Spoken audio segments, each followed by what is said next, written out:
In addition to statewide races for U.S. Senate and governor, all 38 seats in the state Senate are up for a vote. In the always narrowly divided 20th district in Kalamazoo County, 3 people, including the incumbent, are running for the office.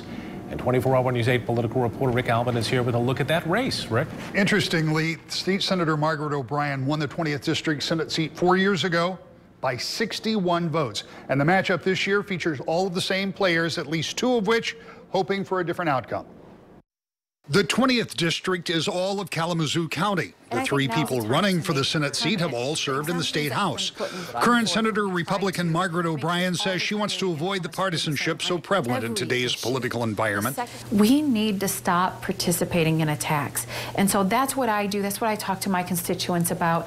And overall, we have gotten great response because they see my record has been about delivering, even to my very strong Democrat areas. I have a strong working relationship with the city of Kalamazoo. They're going to always vote Democrat, and that's okay.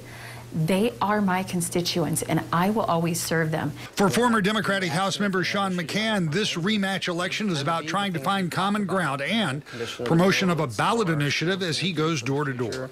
I also take a chance to ask them if they know about Proposal 2, because for me it's near and dear to my heart that we change this system that draws legislative districts, because it reduces people's power. It takes voters' power away from them when politicians manipulate their legislative districts to be in their favor. So that really resonates with a lot of people, and that's even with voters where someone has said, well, I voted for Obama, and then Trump. And I say, well, let's see what we can agree on. Lawrence Winkie is a former Republican State House member who now considers himself a libertarian.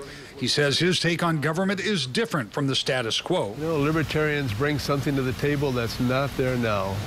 Republicans have been in control of the Michigan Senate for 34 years, had the control of the Michigan House for most of the last 16 years.